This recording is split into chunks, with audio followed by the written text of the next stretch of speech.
creatures such as I had seen in the lagoon. The black then put his wrists together, spread wide his hands, and closed them sharply upon my arm like a pair of jaws, and snatched me sidewise with a good tug. I was quite satisfied, and nodding and shuddering I joined the doctor, who was ready enough to help me fish. We soon had our lines ready, and baiting the hooks with pieces of raw meat, we threw out and waited, after the manner of fishermen at home, for a bite. After a time I examined my bait and threw in again. Then the doctor examined his and threw in again, but neither of us had the slightest touch, and growing weary we went back to the fire to find the buck sufficiently roasted and Jimmy's eyes standing out of his head with hunger. So we made a hasty meal, left the blacks to finish it, and Jack Penny to rest his long body, while we had another try at the fishing. But Jack Penny did not care to rest when anything was going on, and after we had been fishing without result for about half an hour he joined us. "Caught anything?" he said, and on our replying in the negative, "Here, let me try," he said. I handed him my line, and he twisted it well round his hand. "Fish run big sometimes," he said, nodding his head sagaciously. "Don't leave your line like that, doctor," he added. "Make it fast to that bough." The doctor obeyed, and leaving Jack looking very drowsy and dreamy, we two took our guns and started along the river bank, thinking that perhaps we might find something useful for the larder, the heat of the climate rendering it necessary for a supply to be obtained from day to day. It was a glorious walk past quiet bends of the river that were as still as ponds, and full of red and white lotus plants, which shot up their lovely blossoms from amidst their floating liliaceous leaves. Trees in places overhung the water, and great wreaths of blossom or leaves of dazzling green were reflected on the surface. Insect life was abundant, burnished beetles and lovely coloured butterflies flitting from flower to flower. Birds, too, especially waders and great creatures that I took to be pelicans, were busy in the shallows, where now and then a great crocodile wallowed through the mud, evidently roused by our approach, for though we saw several of these creatures, not one gave the slightest sign of a disposition to attack. "There, we're not likely to see deer before evening when they come down to drink," said the doctor. "Let's get back, Joe, my lad. The sun is not so powerful as it was, and we may as well make a fresh start." We were about 3/4 of the way back, finding some fresh object of interest at every turn, when I suddenly caught hold of my companion's arm, for a peculiar cry fell upon my ear. "Something wrong!" exclaimed the doctor, and we set off at a sharp run where the undergrowth would allow. A curious sensation of dread came over me, and a cold damp feeling was on my brow and in the palms of my hands, as the cry rose once more, a singularly doleful cry, as of someone in great peril. "Are you loaded?" said the doctor, as we ran on, and his voice sounded hoarse with emotion. I nodded, for I could not speak, and, full of the idea that our little camp had been attacked by savages, and that some of our followers were being killed, I ran on. It was hard work, and like running in a nightmare to get back to our starting place, for there was always some thorn or tangle that we had not noticed in our careful advance, seeming to stop us on our way. But at last we came within sight of the spot where we had left Jack Penny, but he was not there. "There's something wrong at the camp," I panted. "Be cool," replied the doctor. "We may have to fire. Try and keep your nerve. Ah!" This ejaculation was consequent upon our simultaneously catching sight of Jack Penny up to his armpits in the river, holding on by the branch of a tree. As he saw us he shouted lustily for help.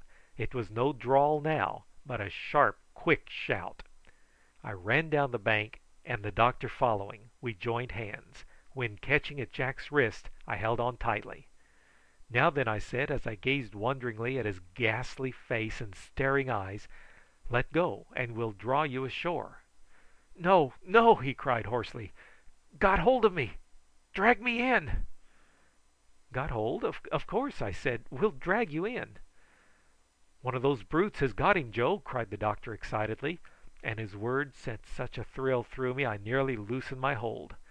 "Here, pull both together," he said, and he got down by my side and seized Jack Penny by the other arm. We gave a fierce drag, to find that it was answered from below, Jack being nearly drawn out of our hands, his head going down nearly to the eyes, and for the moment it seemed as if we were to be drawn in as well.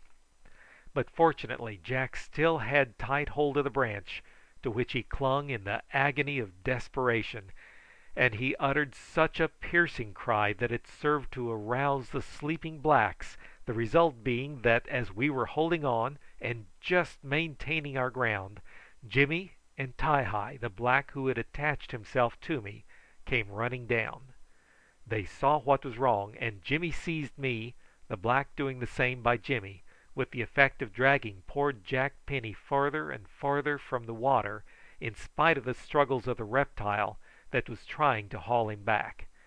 First we had him out to the chest, and then to the hips, then nearly to the knees, and I never till then thoroughly realised what a lot there was of him, for it seemed as if he would never end. "Hold on!" cried the doctor suddenly. "I'm going to loose him." "No, no!" panted Jack, with a horrified look; but the doctor did loose his hold and caught up his gun. "Now then," he cried, "all together! Haul with all your might!" We obeyed, and though we were for the moment mastered, we gave a good swing again, and it seemed as if Jack Penny must be dragged in two. It was like playing a game of French and English, and we were in danger of getting the worst of it. We saw what the doctor wanted, and that was to get the reptile so near the surface that he could fire, but as soon as we got poor Jack nearly ashore, the creature gave a tremendous tug, making the water swirl, and the mud and sand from the bottom rise in clouds. This went on for 5 minutes, during which we were striving with all our might, when I nearly loosed my hold, for Jack said in a low despairing tone of voice: "Joe Carstairs, don't let him have me till you've shot me first." I held fast though, and the fight went on, till, just as we were beginning to despair, the reptile came nearer to the surface. The ugly protuberances over its eyes were level with the water, and, bending down, the doctor reached out with his gun in one hand, held the muzzle close to the creature's eye, and fired.